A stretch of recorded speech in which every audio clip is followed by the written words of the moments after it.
Welcome back to the Sunset Connection. This episode is a little different.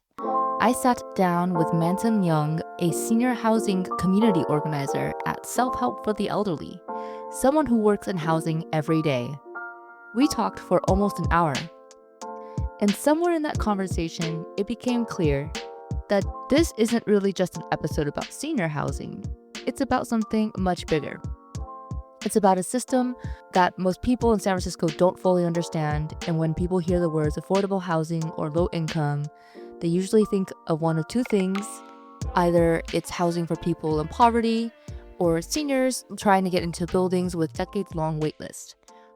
Both are true, but they're only part of the story. Because in San Francisco, the affordable housing system stretches much higher up the income ladder than most people realize. A single person making up to $108,000 a year can qualify for federal low-income housing. A family of four making $200,000 can qualify to buy a city-supported home below market rate or BMR. And we're calling that affordable housing. If that sounds surprising, it should. It tells us something fundamental about the market. The cost of housing here is so high that even relatively high earners fall into programs designed to make housing, quote, affordable, end quote. But most people don't know any of this, not because the information isn't out there, but because the system itself is layered and confusing. Federal programs, city programs, different income limits, lotteries, waitlists, acronyms. And if you live here, you already know housing is one of the most contentious issues in San Francisco. People argue about development, density, what should be built, what shouldn't be built. And those conversations can get intense. But this is a different layer of that same issue, because underneath all of that, there are people who are trying to figure out what happens when staying in place stops working, when the stairs don't work anymore, when the upkeep gets too expensive, when there's no clear step. But Manson does this every day.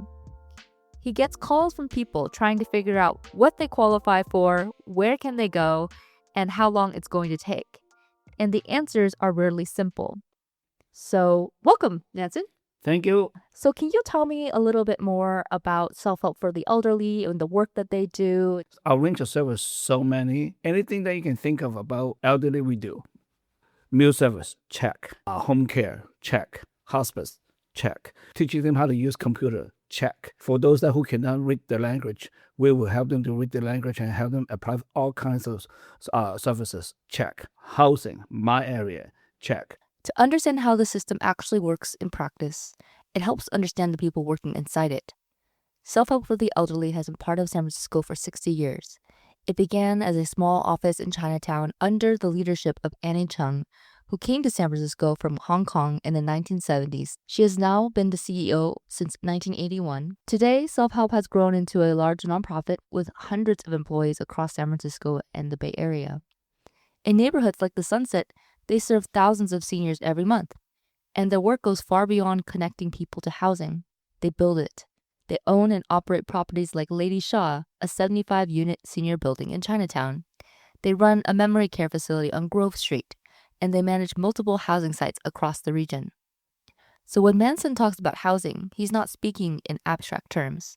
He's responding to people every day who are trying to answer a very basic question. Where am I going to live? So we are not stranger in the affordable housing arena. Now, one thing I got to make sure people understand, affordable housing is not low-income housing. It's two different things. Okay, this is where things get confusing. At a high level, there are two systems. Low-income housing is federal. It's run through HUD, the U.S. Department of Housing and Urban Development. It's designed for households with the least income. There's no minimum to qualify, and if you are approved, you typically pay about 30% of your income towards rent. The government covers the rest. Affordable housing in San Francisco is city-run. It's administered through MoCD, the Mayor's Office of Housing and Community Development. Instead of subsidizing your rent, these programs set rents below market rate. But to qualify, your income has to fall within a specific range. Too low and you don't qualify. Too high, you also don't qualify. So the simplest way to think about it is federal programs help you pay rent, city programs lower the rent. Two systems, same terminology, completely different rules. And to make it even more complicated, They don't even use the same definition of income. And you're going to hear me use the term AMI a lot. It stands for Area Median Income. It's a number every housing program uses to decide who qualifies. So let's put some numbers to this. For a family of 4 in San Francisco, extremely low income is about $58,000 or less. Very low income is about $96,700 or less. And low income for many federal programs goes up to about $154,700. That's not what most people picture when they hear that term, but it reflects how expensive it is to live in San Francisco. When you actually run the numbers, it turns out a lot of people you know might actually qualify for affordable housing. So let's say you do qualify. What do you actually do? The city has one main entry point, Dahlia. It's also located online at housing.sfgov.org. You create an account, enter your income and household details, and it shows you available listings. Most of them are run through a lottery. Some are first come, first served. It sounds straightforward, but in practice, it's not. A recent building had 142 units available, and it had over 10,000 applicants. Another building had 2 units available and had over 2,400 applicants. And then there's another layer, preferences. Some applicants are prioritized. People displaced by past redevelopment, tenants who were evicted, neighborhood residents, people who live or work in San Francisco. In one example, preference groups filled almost all the units. So if you're applying without one of these preferences, you're competing for a very small number of remaining spots. The system exists, you might qualify, but the math is unfortunately not in your favor. But I want to be clear about what's actually possible. So let's look at what's available now, today, without a lottery. These are real listings pulled directly from Dahlia. 949 Post Street, senior housing. Rent is about $1,545 a month. You need roughly $37,000 a year income to qualify. For someone on Social Security or a fixed income, this is a real option. Hawkins on Treasure Island. Rents range from about $2,300 to $2,800, and the income range is roughly $56,000 to $67,000. The George and Soma. Rents are from about $2,200 to $3,400, with income ranges up to $80,000 depending on the unit. 3 buildings, 3 different income brackets, 3 different parts of the city, all available right now, no lottery. These aren't theoretical. They're live listings, and most people don't know that they exist. Here's the part that almost nobody talks about. While the big buildings get listed on Dahlia and attract thousands of applicants, there's another part of the system that operates a little differently. Smaller buildings, older buildings, often owned by nonprofits through programs like Small Sites, designed to keep housing permanently affordable. Technically, these units are supposed to go through Dahlia, but in practice, the system moves too slowly. So to fill vacancies, nonprofits sometimes list these units like normal rentals on sites like Zillow, with no label, no explanation, just a listing. For example, a building on Clayton Street in Nopa is about $2,500 a month in rent, and the income cap is around $168,000. It's listed publicly like any other apartment, and if you saw it, you would not know that it was part of an affordable housing system. But that listing got 130 views within the first 24 hours. But compare that to 10,000 and that's still a big difference. This isn't really a secret. It's a workaround. And yes, it's still competitive. Everything I've described so far applies broadly to working professionals, families, individuals across San Francisco. But for seniors, the system becomes even more difficult to navigate. Right now, if you go on Dahlia and filter for senior housing, there are only a handful of listings citywide. And that's because many senior buildings don't use Dahlia at all. They rely on internal waitlists managed by nonprofits, which means access isn't centralized, it's fragmented, and there's a very long waitlist. So all of the units that are managed by MoCD is actually managed by nonprofits. Exactly. Like Self-Help for the Elderly, maybe it's Chinatown Community Development Center, maybe it's Tenderloin Neighborhood Development Center, or CCDC or TNDC, right? So they're technically managed and owned by nonprofit partners, but when a unit becomes available, then it has to be rented through the city. Correct. So the correct statement is nonprofit own that property and manage the property. And anybody in the San Francisco work and live in San Francisco can apply, and it's a lottery system to get that. That's the San Francisco Dahlia program. So the HUB program have 3 different ways to offer it to general public. Number one is the voucher program that you know of, which is a letter that, if you get selected, you can take that letter and go to the open market and rent from anybody.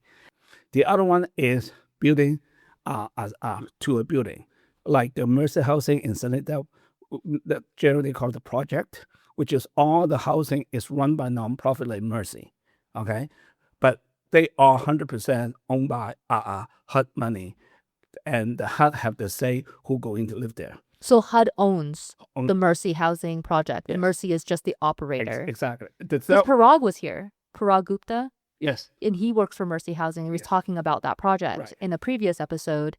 And so that is actually different than your situation because his company doesn't own that building. Mercy Housing is in both segments of the market, just like SFL.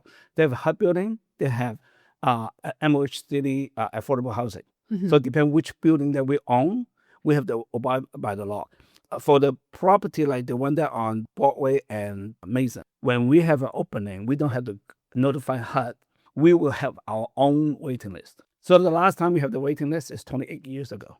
Whenever people is no longer there, then we'll call 1, 2, 3, 4 and go down the line. Just to give you an idea, last time when we have 1,000 names, took us 30 years to digest them.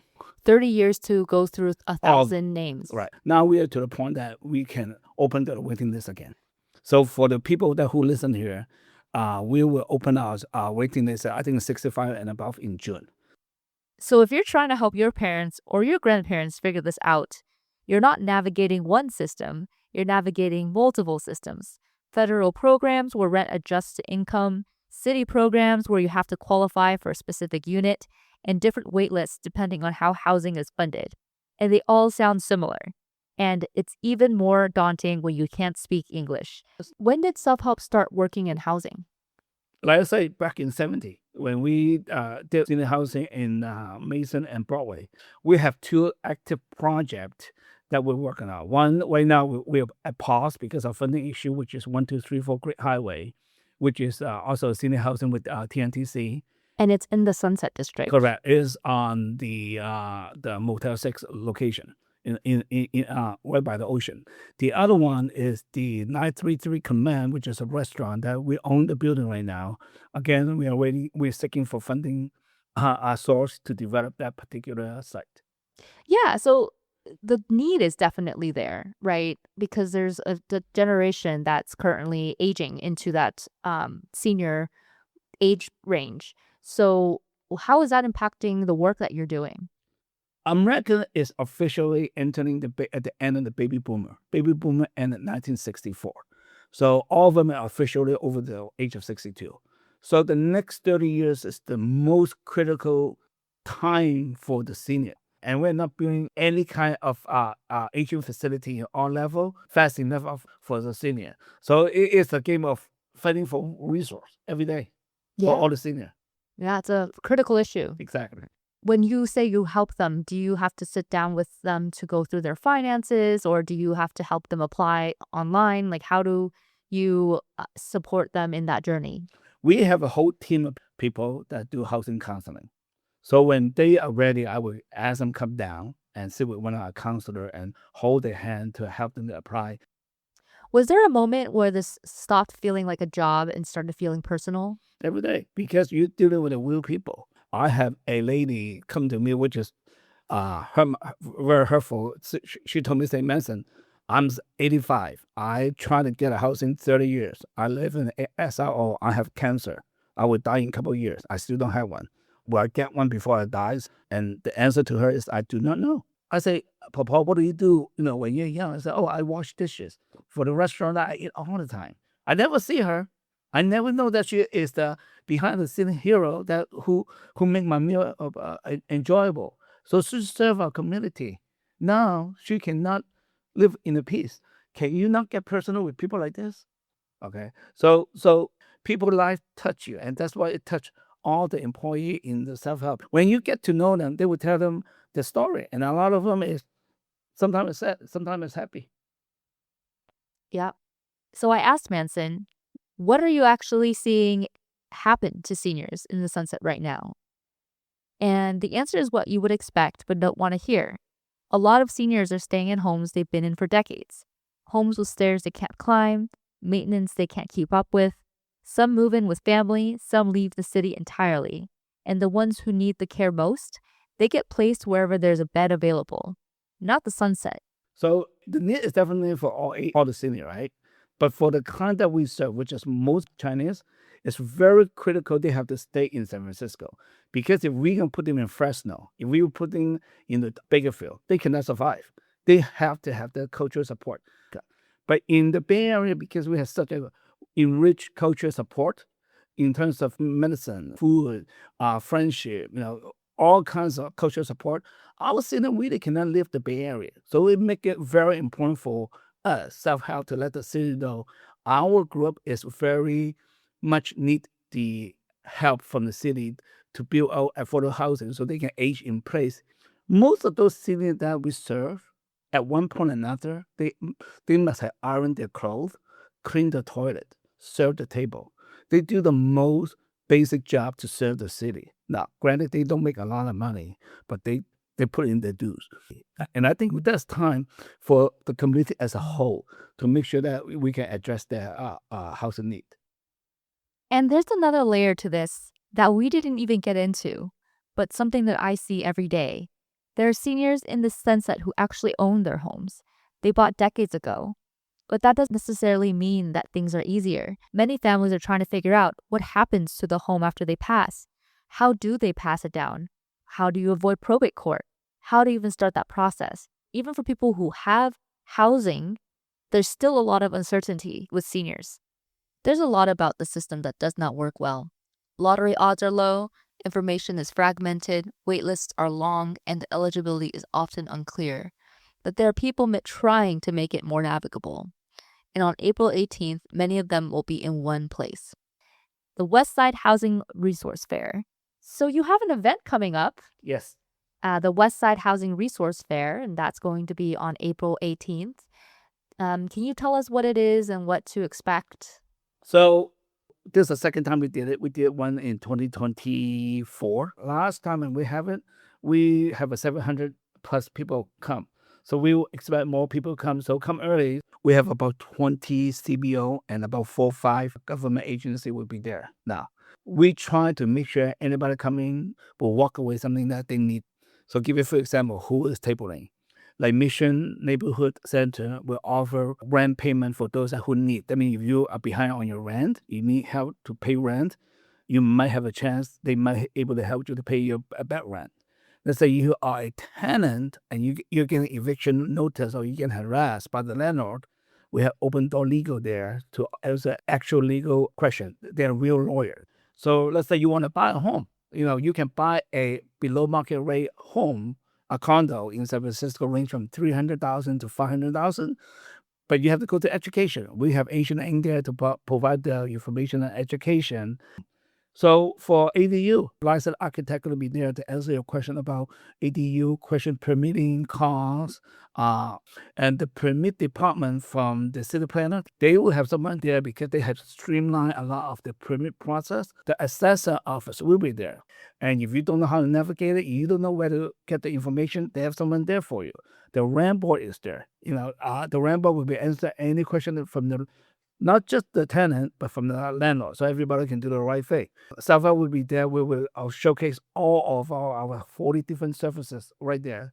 And something is going to be right for you, something that is going to help you to learn something, to achieve something. So that's our goal. And if you have any questions, you can reach out directly to Manson. I'll put his contact information in the show notes. If anything in this episode felt relevant, whether it's for you, your parents, or someone in your life trying to figure out what comes next, the Westside Housing Resource Fair is on April 18th. You can walk in, ask questions, and start somewhere. I'm Jessica Ho, and this is A Sense of Connection. See you in the neighborhood.